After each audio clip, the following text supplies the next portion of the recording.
Seja bem-vindo ao lado mais obscuro da realidade. Aqui, as histórias não são apenas contadas, elas são sentidas. Respire fundo, apague as luzes e prepare-se para atravessar a névoa entre o que é real e o que jamais deveria ser descoberto. Parte 1.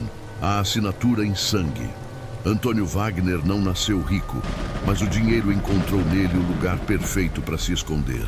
Com 20 anos, ele já havia dado calote em 3 sócios, enganado meio bairro com um esquema de revenda de eletrônicos e transformado isso tudo em capital para montar sua primeira empresa de soluções logísticas. Um nome pomposo para um serviço que misturava transporte, atravessadores e lavagem de dinheiro. O que o tornava diferente era a ausência total de culpa.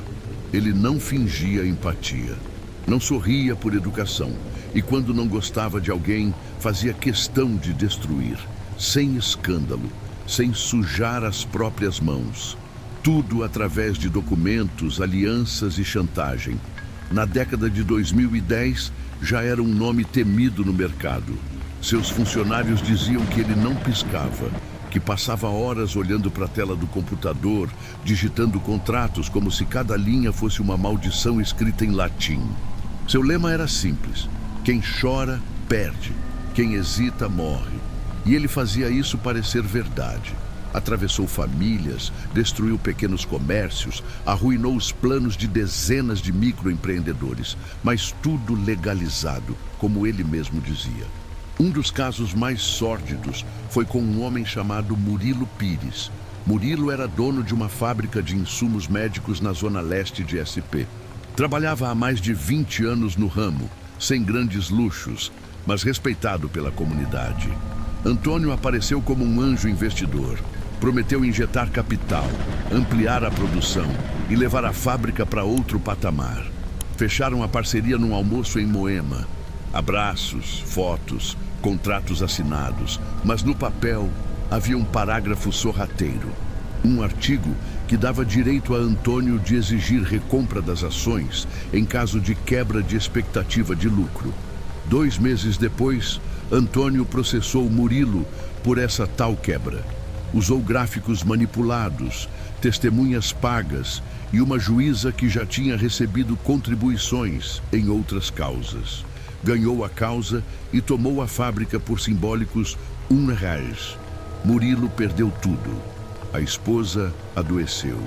O filho entrou em depressão e ele mesmo foi encontrado dias depois numa estrada da Zona Sul, pelado, coberto de barro, rindo, feito uma criança com febre. É internado até hoje. Antônio, ele deu uma entrevista no mês seguinte onde disse: negócios são guerra, e na guerra quem abaixa a guarda perde a cabeça. Na superfície nada aconteceu, mas naquele mesmo dia algo foi despertado. Uma corrente começou a se formar por baixo do tapete da cidade. Uma corrente antiga, do tempo em que o medo tinha nome. Na Liberdade, bairro de tradição oriental, Bao Jun ouviu falar do caso. Ninguém sabia sua origem exata. Diziam que ele era neto de um monge do sul da China. Outros falavam que veio de Macau com uma maleta cheia de relíquias. Mas todos sabiam, ele não vendia nada. Ele liberava energia. Fazia despacho, feitiço, ritual, por vingança, proteção ou cobrança. Uma figura misteriosa vestindo blazer azul marinho e um boné velho da Ultra Farma entrou em sua loja. Levava apenas uma folha com a foto de Antônio e uma frase escrita à mão: faça ele sentir cada alma que esmagou. Bao Jun leu, sorriu, acendeu uma vela e disse: para esse tipo de gente não tem reza. É olho por olho e alma por corpo. Era o começo da queda do lobo. Parte 2. O sopro da escuridão. A noite caía pesada sobre a cidade de São Paulo. As luzes dos arranha-céus piscavam como olhos vazios, observando o que se passava nas ruas abaixo. As ruas, essas, transbordavam um desespero abafado, quase palpável. Na Zona Sul, onde o luxo se encontrava com a decadência, Os ecos de gritos distantes reverberavam pelas vielas, mas ninguém se importava. As luzes da cidade nunca param de brilhar, mas as sombras nelas presentes são insuportáveis.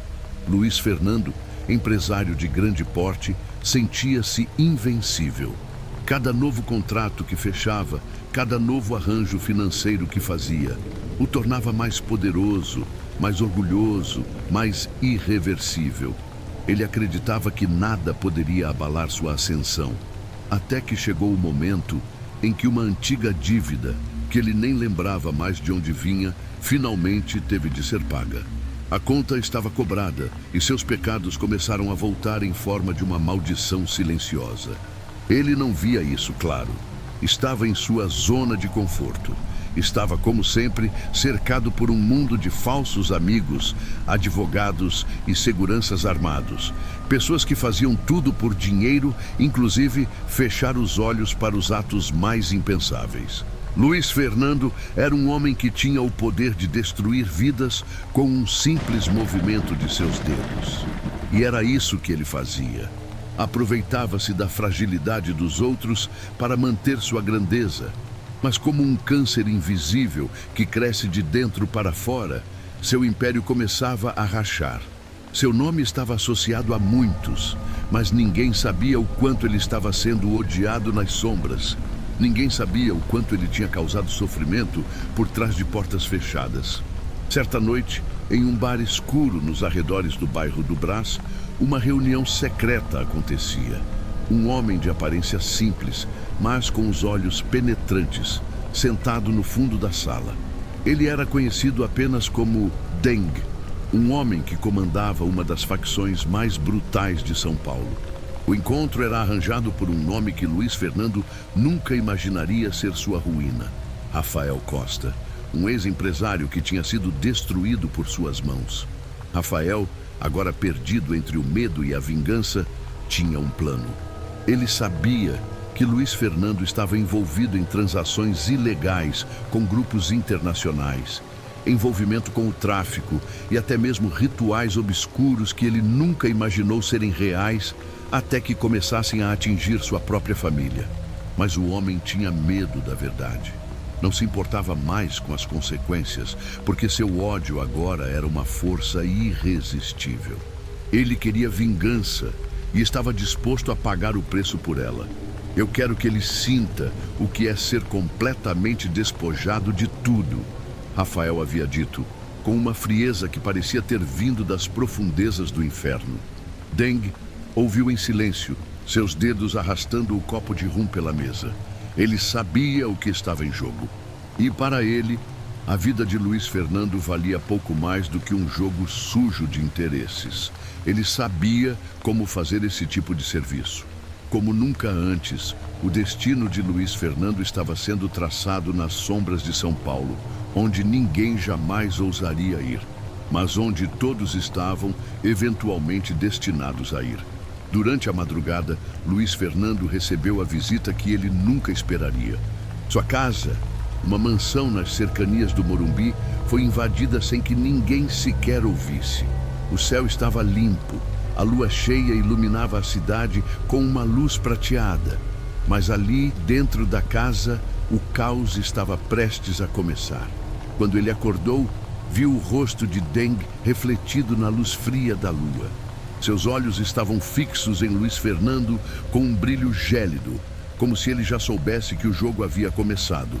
"Não se faça de surdo", Deng disse com a voz baixa e ameaçadora. "Você vai pagar o preço, Luiz Fernando, e não será com dinheiro." Luiz Fernando tentou gritar, mas uma mão grande e forte o abafou. Antes que pudesse processar o que estava acontecendo, foi arrastado para fora da cama e levado até a sala de estar. A mansão, que antes lhe dava uma sensação de poder, agora parecia um túmulo. O ar estava pesado e as paredes pareciam se fechar ao redor dele. "Você acha que pode brincar com as vidas dos outros sem consequências?" Deng perguntou, as palavras caindo pesadas sobre ele. Nesse momento, uma sensação estranha tomou conta de Luiz Fernando. Ele sentiu um arrepio na espinha, algo que ele não sabia o que era. mas que vinha das profundezas de sua alma. A partir daquele momento, ele compreenderia o verdadeiro significado da palavra medo. E o que ele estava prestes a enfrentar não seria algo que poderia ser resolvido com dinheiro ou poder. O relógio marcava 02:30 da madrugada, quando o carro preto deslizou pelas ruas desertas de São Paulo, quebrando a quietude da noite com o som dos pneus no asfalto frio. Dentro do veículo, o empresário estava tenso, os olhos fixos na escuridão lá fora. Ele sabia o que estava prestes a acontecer, mas o medo que sentia era diferente, mais profundo. Não era apenas o medo do que ele ia vivenciar, mas a sensação de que ele estava prestes a ser consumido por algo que não poderia entender.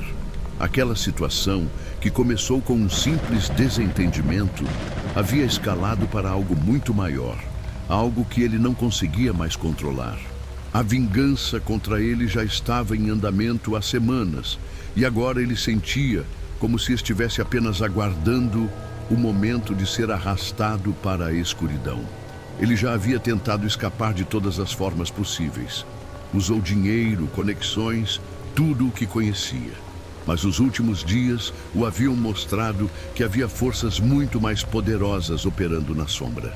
Algo além das ameaças, algo além da vingança, algo que ele não compreendia, mas sentia com cada nervo seu. O carro parou em frente a uma casa velha, um prédio de aspecto decadente e mal iluminado. O empresário foi retirado do carro com brusquidão e antes que pudesse entender o que estava acontecendo, seus pés já estavam no chão áspero e frio, e ele foi empurrado em direção à casa. Ele ainda tentava processar o que estava acontecendo, mas tudo ao seu redor parecia uma distorção. O ar denso, a tensão no ambiente, tudo indicava que ele estava longe de qualquer realidade que conhecia. Quando a porta da casa foi fechada atrás dele, o som da chave girando ecoou no ambiente. Ele se viu sozinho, preso, sem saber o que esperar. O que mais o aterrorizava não eram os capangas que o rodeavam, mas a aura que parecia emanar daquele lugar. O olhar vazio e distante deles, o jeito como se moviam com uma calma que parecia mais ameaçadora do que qualquer grito ou ameaça direta. Eles não precisavam falar. Tudo o que ele sentia vinha do espaço entre eles, da maneira como o encaravam, como se sua presença fosse uma simples extensão daquilo que estava prestes a acontecer. O silêncio estava prestes a ser quebrado, mas de alguma forma parecia que o empresário já sabia o que viria. Era como se, de alguma maneira, ele já tivesse visto aquele filme antes. As escolhas que fez, as vidas que destruiu, tudo o que ele pensava ser parte do seu controle parecia agora um simples detalhe diante do que se aproximava. O que ele estava prestes a enfrentar não era apenas um jogo de vingança, mas algo que ultrapassava qualquer lógica ou compreensão. Enquanto ele se obrigava a respirar, o capanga à sua frente levantou lentamente uma faca. Não era uma faca comum. A lâmina era mais grossa, com um brilho sombrio, e enquanto ele a segurava, o empresário sentiu uma pressão no ar, como se o próprio ambiente estivesse se tornando mais denso, mais pesado. Mas o pior não era a faca, era o olhar do homem que a segurava. Ele não demonstrava prazer, nem raiva. Apenas um vazio absoluto, como se ele estivesse ali apenas para cumprir algo que não pertencia a ele, mas ao ambiente, àquela casa, àquilo que estava por vir. O homem não estava ali para causar dor ou sofrimento. Ele estava ali para cumprir um papel que o empresário não poderia entender, mas que sentia de forma visceral. A tensão estava no ar e ele não precisava das palavras. O capanga deu um passo à frente e o empresário se deu conta de que ele não estava ali para matá-lo de imediato, mas para algo muito pior. O empresário sentia o peso do ar ao seu redor. A casa não era apenas um lugar de confinamento físico, mas um espaço onde os limites entre o real e o macabro pareciam desmoronar. Ele tentava manter a compostura, mas seus olhos, incapazes de se desviar dos homens que o observavam, mostravam o desespero crescente.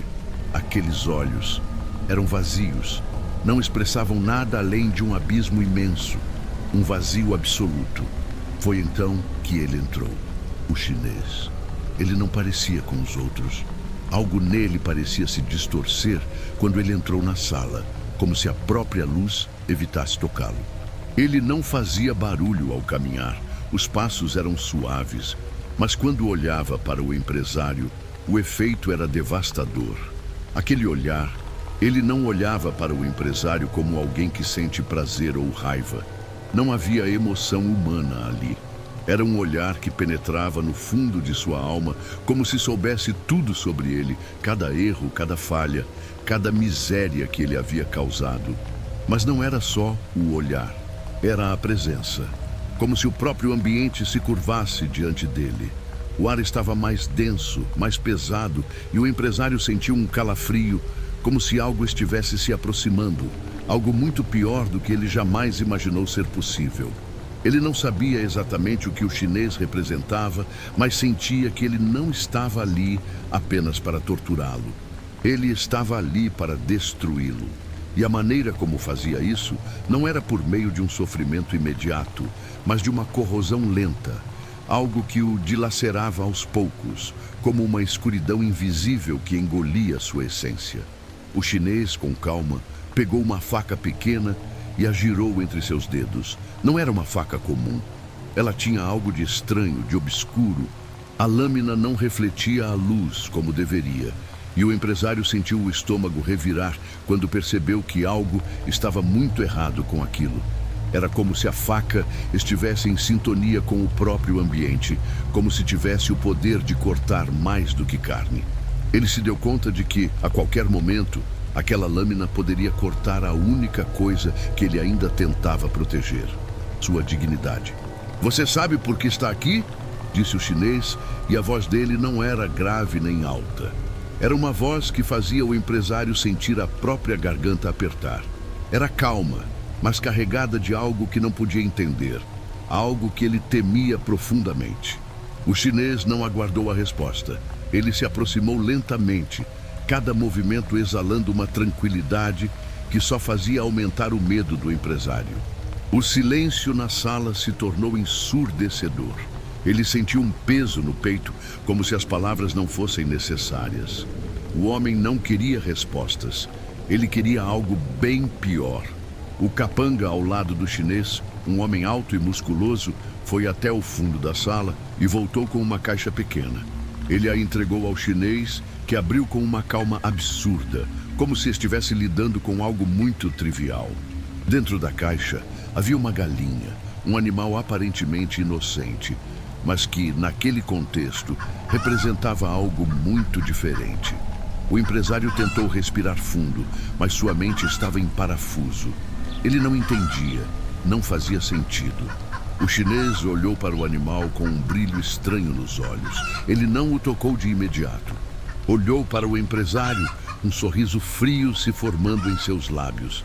E por um momento, o empresário teve a sensação de que aquele homem não estava ali para fazer o que a lógica indicava. Ele estava ali para cumprir algo mais profundo, mais perverso. Com um movimento brusco, o chinês agarrou a galinha pela cabeça e, sem pressa, a enfiou na máquina de prensa que estava no canto da sala. Uma máquina antiga e enferrujada. O som da galinha sendo esmagada foi surdo, abafado, mas impossível de ignorar. O empresário fechou os olhos, mas não pôde evitar ouvir o barulho crescente, o som da carne se distorcendo, os ossos quebrando sob a pressão. Não era o sofrimento do animal que o aterrorizava, mas o ritual em si, o processo de destruição tão calculado e impessoal. Era o modo como o chinês, sem pressa, conduzia tudo como se fosse um procedimento, algo que não envolvia emoções, apenas um trabalho a ser feito. E isso estava além do que ele poderia compreender. O chinês então se virou lentamente para ele, os olhos agora fixos em seu rosto, como se estivesse lendo cada pedaço de sua alma. Não havia raiva, não havia prazer, apenas uma quietude assustadora. algo que parecia mais um abismo do que um ser humano. Você acha que o que aconteceu com aquele animal é o pior que pode acontecer a você? Disse o chinês, sua voz baixa, mas cheia de um poder incontrolável. Não, o pior ainda está por vir. Parte 3. A Orquestra do Silêncio. O terceiro dia chegou sem que ele percebesse. Na verdade, ele só soube porque alguém apagou a luz por horas e quando reacendeu, o cheiro da sala havia mudado. Não era mais só suor, madeira podre e urina. Agora tinha algo a mais, como incenso queimando, misturado a sangue seco e ferrugem. A venda nos olhos havia sido retirada em algum momento enquanto dormia, ou desmaiava. A claridade fraca revelava um novo cenário. Ele continuava preso no mesmo cômodo, mas dessa vez havia uma pequena mesa à sua frente. E sobre ela, algo coberto com um pano escuro. Os capangas estavam lá, imóveis como estátuas. Um deles, o de olhos mortos e cabelo raspado, puxou uma cadeira de madeira e se sentou, cruzando as pernas como se estivessem num escritório. Tudo em silêncio. O empresário tentou entender o que estava acontecendo.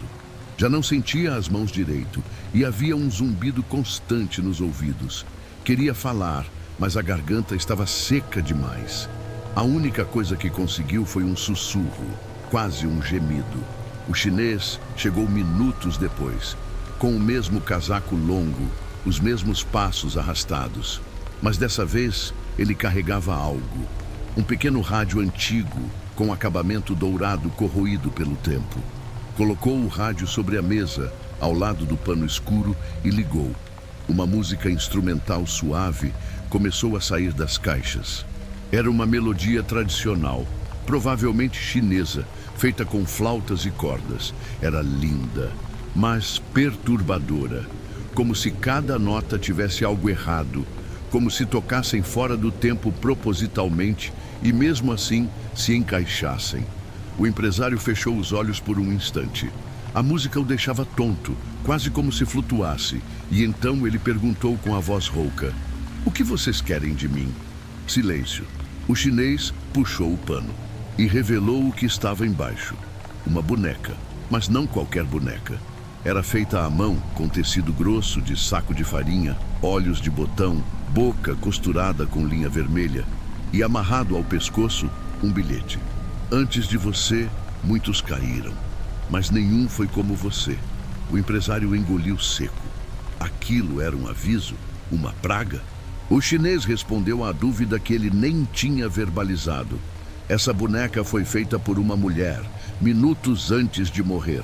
Ela queria que fosse enterrada com o filho, mas pegamos para nós. Serviu bem aos propósitos. Pausa. Agora é sua vez. O empresário tentou se levantar, mas estava preso. Um dos capangas colocou a mão em seu ombro com calma, sem agressividade.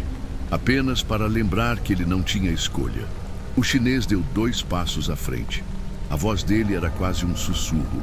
"Você acha que é só mais um dia, mas não é. Hoje, a gente começa a arrancar sua alma." Então jogaram sobre ele o conteúdo de uma bacia. Sangue, penas, ossos finos de ave.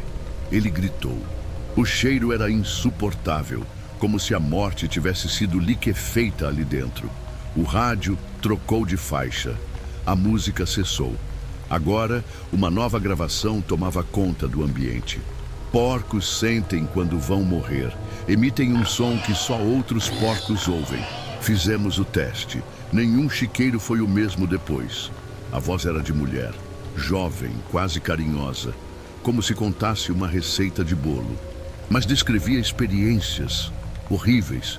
"Estamos estudando o humano agora", disse o chinês. "E você será nosso porquinho." O empresário se debateu, chorou, urinou nas calças sem perceber, mas ninguém encostava nele. A tortura era o som.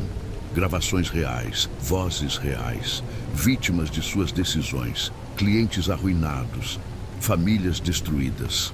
A voz de um homem dizia: "Quando ele fechou minha loja, levei 3 semanas para me matar, mas antes escrevi um bilhete." Ele recebeu e riu. Outra voz, infantil, seguia: Depois que a fábrica dele chegou, meu irmão ficou doente, não voltou mais para casa. A culpa, mesmo misturada com mentira, doía mais que qualquer faca. Aquilo era psicológico, ritualístico e completamente impiedoso. O chinês não se moveu, só observava, com aquele rosto neutro e os olhos mortos que não piscavam nunca. O empresário olhou em volta, trêmulo, e então entendeu. O sofrimento só estava começando. A destruição de sua carne era detalhe. Eles queriam quebrar quem ele era, e ele, que nunca temera nada, começava a sentir pavor de estar vivo. Parte 4. Rituais de decomposição. O empresário estava encostado na parede, corpo trêmulo e a respiração curta, tentando entender o que era real e o que era delírio. Os áudios cessaram de repente, como se um botão tivesse sido desligado dentro do seu cérebro. O silêncio que veio depois parecia ainda mais cruel. O chinês ficou em pé diante dele. De costas para a luz, seu rosto parecia um borrão. Só os olhos brilhavam, e o tom de voz ainda sereno. Agora que você escutou, vamos ensinar você a ver. Do outro lado da sala, abriram uma porta que ele não tinha notado antes. Um dos capangas saiu. Quando voltou, carregava algo coberto por um pano preto. Outro, mais pesado, deixou sobre o chão. O pano escorregou devagar. Era uma cabeça de porco, mas com os olhos costurados, a língua pendurada, o couro marcado com cortes em padrões que lembravam letras ou símbolos orientais. Estava podre. Dava para ver os vermes trabalhando por dentro das cavidades. O empresário vomitou no próprio colo. Os outros não reagiram. O chinês, sem pressa, agachou-se ao lado da cabeça e passou os dedos pelos sulcos. Isso aqui é arte onde nasci. Cada marca representa algo que você fez. Essa cabeça conta sua história melhor do que você. Silêncio. Ele levantou e apontou para o pescoço da cabeça. Aqui é o dia em que seu concorrente perdeu tudo. Lembra? Você espalhou boatos falsos, queimou o nome dele nas redes, pagou blogueiro e o cara se enforcou com o fio da impressora. O empresário balançava a cabeça chorando. E aqui, o chinês apontava uma lasca mais profunda. Essa é sua assinatura no contrato da fábrica em Goiás. Lembra do impacto ambiental? Do esgoto que contaminou os açudes da cidade? Os peixes, as crianças? Um dos capangas tirou do bolso uma pequena seringa, longa. E outra coisa, um vidro escuro com um líquido denso, quase preto. Isso aqui a gente chama de óleo do ventre seco. É um extrato, macerado com vísceras, raízes e sangue de cobra. Ensinaram pra gente lá nas margens do Mekong. E riu pela primeira vez. A seringa foi preenchida com aquele líquido. O empresário gritou, implorou, tentou se arrastar. Um capanga o segurou pela nuca. Outro esticou o braço. A injeção foi feita direto entre os dedos, no espaço entre o indicador e o médio. A dor veio como uma descarga elétrica. Ele gritou tão alto que cuspiu sangue. O líquido queimava, corria por dentro dos ossos. Ele tremia incontrolavelmente. O chinês apenas observava, quase hipnotizado. Agora, seu corpo vai fingir que está apodrecendo, mas você vai continuar vivo. Os sentidos todos aguçados. Tudo vai feder mais, dói mais, coça mais. E aí a segunda parte começou. Do teto, desceram correntes com ganchos. Os capangas amarraram os pés do empresário e o penduraram de cabeça para baixo, como se fosse uma carcaça no abatedouro. A calça foi rasgada. Um dos homens, usando luvas, começou a fazer pequenos cortes nas coxas, em formato de letras. O sangue escorria lentamente, desenhando espirais no chão. Enquanto isso, o rádio tocava uma nova gravação. Voz de criança, cantando algo como uma cantiga de roda. Mas as palavras não eram portuguesas. Pareciam sons invertidos, línguas mortas. Aquilo mexia com a mente. O chinês acendeu uma vela preta, colocou em frente ao corpo pendurado e começou a repetir palavras em mandarim, mas num tom lento, ritualístico, como se estivesse conjurando alguma coisa. Os olhos dele ficaram diferentes. não mais frios. Agora, tinham algo vibrando por trás, como se tivesse invocado um demônio doméstico. "O que você está sentindo agora?", disse ele, entre uma prece e outra. "É o cheiro da sua alma se desfazendo." O empresário convulsionava. Tentava berrar, mas só saía um ronco sufocado. A pele ardia. Os olhos ardiam. As palavras queimavam os ouvidos como brasas. E então, o inesperado. O rádio parou. A vela apagou sozinha e todos na sala se entreolharam, até mesmo os capangas. O chinês franziu o senho, olhou em volta. Depois para o empresário que estava desacordado. A cabeça do porco havia sumido da mesa. No chão onde ela estivera, restava apenas um rastro de sangue e uma pena, branca, pequena, completamente limpa. O chinês, pela primeira vez, pareceu incomodado. "Ele não está mais sozinho", murmurou quase num lamento. Então olhou para os capangas e disse em voz baixa: "Tragam a mulher." Parte 5. A mulher do espelho preto. Ela entrou com o rosto coberto por um véu bordado em vermelho. Nem muito jovem, nem muito velha. Andava devagar, como quem sabe que o tempo obedece. Os capangas abriram caminho. Nenhum encostou nela. O chinês abaixou a cabeça com respeito e fez um gesto com as mãos. Não de saudação, mas de obediência. "Ela é a única que fala com o outro lado", disse, como se explicasse para ninguém.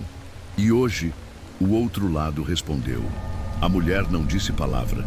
Carregava uma sacola de couro escuro, gasta, com cheiro de coisa enterrada. Quando parou diante do corpo pendurado, estalou os dedos 2 vezes. O empresário, quase desfalecido, acordou com um grito engasgado. Seus olhos estavam inchados, mas ainda podiam ver. E o que viu foi pior do que os cortes ou o veneno. A mulher tinha um espelho preso no pescoço, pendurado como um pingente. Um espelho minúsculo, redondo, de moldura gasta, mas não refletia nada. Nem luz, nem rosto. "Ele já viu", disse a mulher com voz seca como poeira. "Por isso está vazio."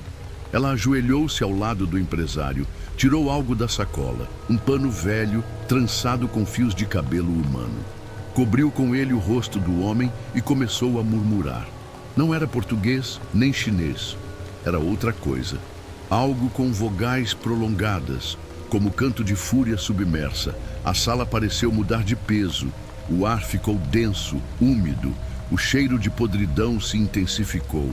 Os capangas recuaram, encostaram-se nas paredes.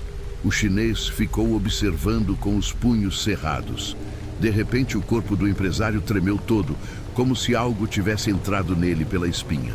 O pano trançado foi sugado para o alto, flutuando, e depois caiu, seco no chão. O espelho no pescoço da mulher rachou. "Agora ele viu", ela disse. "Agora ele sabe quem vai buscá-lo." O empresário se mijou pela segunda vez. Tentou gritar, mas mordeu a língua no processo. A dor foi tão aguda que quase desmaiou. "Ele não vai morrer ainda", avisou a mulher.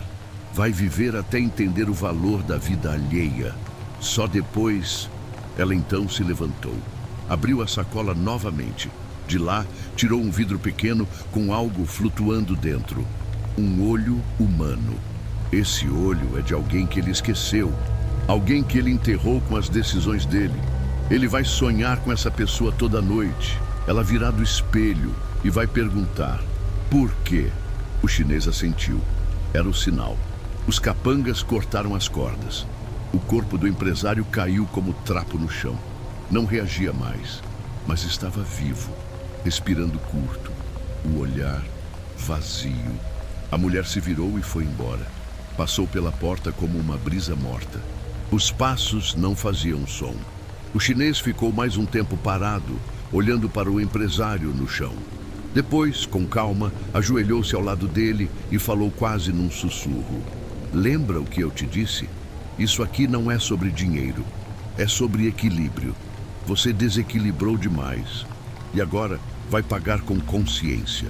Antes de sair, o chinês deixou um envelope sobre o peito do empresário. Dentro, um endereço, apenas isso. Um endereço em Diadema, lugar que ele nunca tinha pisado, mas que reconheceu assim que leu. porque foi onde ele mandou sumir com uma garota anos atrás. Parte 6. Os cães do Vale Negro. O tempo, dentro daquele porão, parecia se descolar da realidade. O empresário já não sabia se era dia ou noite, se fazia horas ou dias que estava ali. O cheiro de madeira apodrecida, misturado ao ferro oxidado dos instrumentos no canto da sala, formava uma névoa densa no ar, sufocante, quase viva. A luz da lâmpada pendurada piscava de novo. E a cada falha do filamento, o medo se infiltrava mais fundo em suas entranhas. Mas o pior ainda estava por vir. Na manhã seguinte, ou o que ele presumiu ser manhã, os passos mudaram. Não eram mais arrastados ou pesados. Eram leves, quase descalços, como se uma criança pisasse sobre areia. Um arrepio percorreu sua espinha, diferente de tudo que sentira até agora. Não era medo físico. Era como se algo que estivesse enterrado na parte mais remota do seu inconsciente gritasse: foge! Mas ele não podia. A porta se abriu devagar e não entrou o chinês, nem os capangas. Entrou ela. Não parecia alguém dali. Vestia uma blusa vermelha antiga, decote fechado e uma saia longa que arrastava um pouco no chão sujo. Os cabelos presos em coque frouxo e o rosto tinha uma beleza fora de época. Mas o olhar, aquele olhar, era um abismo. Ela não carregava nenhuma arma visível. Só parou diante dele e o encarou. O silêncio foi tão cortante quanto qualquer facada. Ela se aproximou devagar, até que seus olhos estivessem a centímetros dos dele, e sussurrou: "Você me reconhece?" Ele tentou negar, mas algo dentro dele vacilou. Aqueles olhos, aquela presença, aquela energia. "Você já me viu? Não lembra? Talvez no espelho, talvez naquele dia que mandou queimarem tudo, lembra?" Ele gelou. Ela abriu a pequena bolsa que trazia nas mãos. Tirou um espelho de bolso rachado, antigo, sujo, com as bordas queimadas. Forçou ele a olhar. O reflexo não era dele. Era ele mesmo, mais novo, mais magro, vestindo terno. Atrás, em chamas, uma casa simples, uma mulher gritando, uma criança tentando correr, sendo puxada de volta. Ele arregalou os olhos, tentando se soltar. "Você assinou o contrato. Você fez isso por terreno, por lucro. E agora, eu vim te mostrar o outro lado." Ela se virou. O espelho caiu no chão e não quebrou, mas começou a emanar um chiado baixo, como uma fita rebobinando. O som que saiu depois foi o de choro de criança.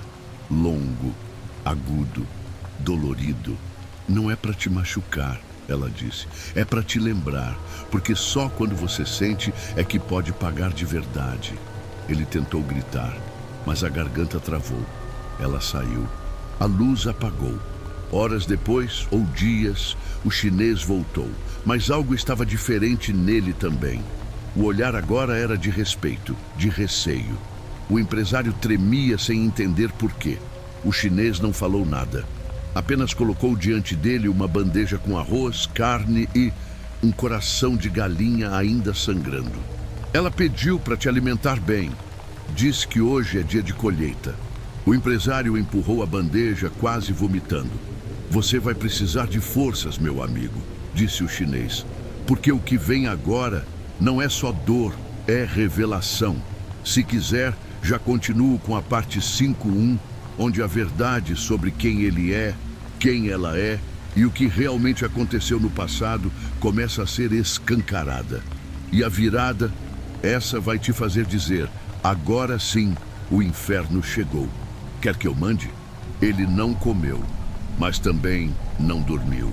Não era mais o medo que o impedia, era a presença.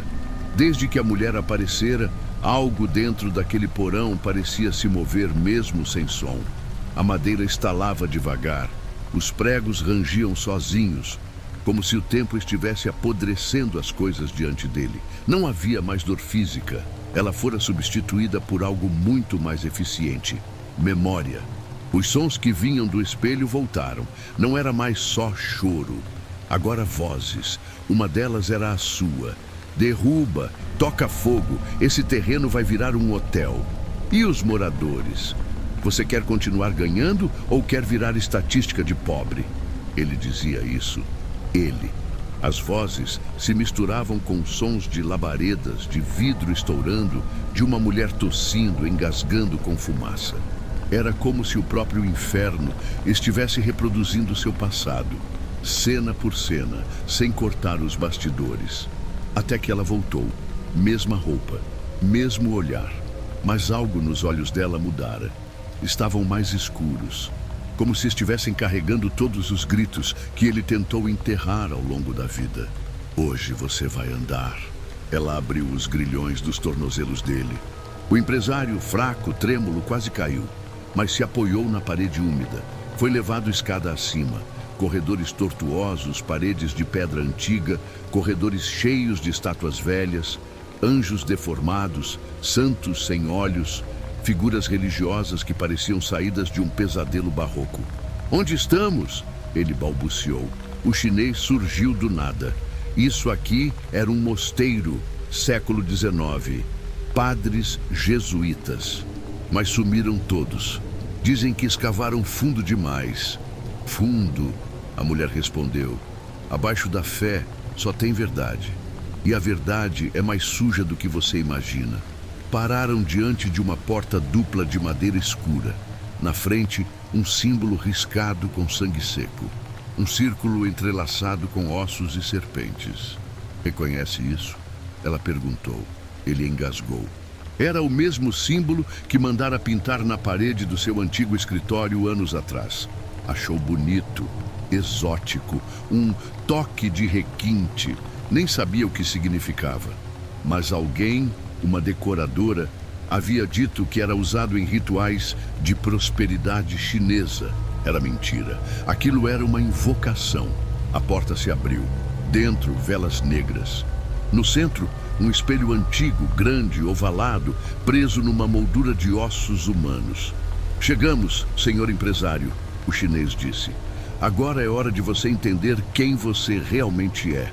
A mulher caminhou até o espelho, colocou a mão sobre ele, e então ele viu. O reflexo não era o presente, era o passado, mas com ele de fora, observando. Via seu próprio corpo, mais jovem, em cima de uma mesa de jantar luxuosa, com taças, convidados rindo, brindando. E no canto, um homem vestido com o mesmo terno do chinês, entregando um contrato. Você não lembra, né? Você esqueceu o pacto. O reflexo olhou direto para ele e então sorriu. Mas não era ele. Não era só ele. Tinha alguém dentro. A mulher sussurrou. Quando você assinou aquele contrato de expansão, você não só vendeu o terreno dos pobres, você vendeu seus anos finais, sua alma, sua chance de dormir em paz. E agora ele veio cobrar. O espelho trincou. O reflexo começou a sair. E ele percebeu que o verdadeiro tormento nem tinha começado ainda. Parte 5.2. Os cães do Vale Negro. O fim chega de olhos abertos e não há como desver o que está por vir. O som do espelho rachando não foi só um som, foi um chamado. Do meio dos estilhaços, algo começou a emergir. Não era humano, mas era ele. Uma cópia perfeita de si mesmo, vestida de terno, com os cabelos impecáveis, exceto pelos olhos completamente negros e pela pele levemente acinzentada, como se estivesse apodrecendo por dentro. A cópia sorriu, e o som que fez foi como ferro enferrujado rasgando carne. O empresário tentou recuar, mas o chinês o segurou firme pelos ombros. Agora não adianta fugir. Você alimentou isso por anos. Cada contrato sujo, cada demissão fria, cada chantagem, cada silêncio diante da miséria, foi uma oferenda. A mulher completou. E agora, ele é mais você do que você mesmo. A cópia se aproximou lentamente. Não falava, mas seus passos faziam as chamas das velas oscilarem, como se o próprio ar rejeitasse sua presença. O empresário tentou gritar, mas a garganta falhou. Não havia voz ali. Só respiração curta e o som molhado dos próprios passos tropeçando para trás. Quem são vocês? ele conseguiu dizer, engasgado. O chinês respondeu, encarando-o com a calma de quem já viu muitas almas se partirem. Você nos chamou, nós só atendemos. Mas isso é real? É tão real quanto sua conta bancária, quanto os corpos que você não viu, mas empurrou para os fundos das estatísticas. Você é o tipo de homem que nunca matou com as mãos, mas que matou todos os dias com a caneta. A cópia finalmente estendeu a mão. Ela tocou o peito do empresário e algo nele estalou. Não os ossos, não os músculos. Era a memória. De repente, ele estava lá de novo. Na noite do incêndio do terreno invadido. O mesmo que ele mandou apagar do mapa para poder construir uma filial do shopping de luxo. Mas dessa vez, ele estava dentro da casa. Sentia a fumaça rasgar os pulmões, ouvia uma criança tossindo no quarto ao lado, ouvia gritos abafados e do lado de fora via ele mesmo, o verdadeiro, rindo com os amigos no carro preto, brindando com uísque, enquanto dizia: "Fogo purifica, bora fechar com chave de ouro." Ele caiu de joelhos, chorando. Mas não era arrependimento, era terror absoluto. Porque agora ele entendia. As vítimas não eram só lembranças. Elas estavam ali, com ele. A mulher ajoelhou à sua frente. Você vai ficar aqui, não por dias, nem por anos. Vai viver cada vida que tirou, do começo ao fim, na pele deles, nos últimos minutos. E quando terminar, recomeça. Aqui não tem morte, só repetição. O chinês apagou as velas com um sopro lento. No breu, o som do espelho se reconstituindo ecoou. E a porta se fechou sozinha atrás deles. O porão voltou ao silêncio. Mas dentro dele, a tortura começou de novo. Não com gritos, mas com ecos de tudo que ele fingiu que não existia. E assim termina Os Cães do Vale Negro. Não com tiros, não com monstros de presas afiadas, mas com o que mais assusta. O peso do que se fez e que nunca mais se desfaz. Agora que você entrou nesse abismo, não há como voltar atrás. Se o que viu, ouviu e sentiu aqui mexeu com sua mente, não se perca. Inscreva-se e continue explorando os mistérios que espreitam na escuridão. Ative as notificações para nunca perder o próximo enigma.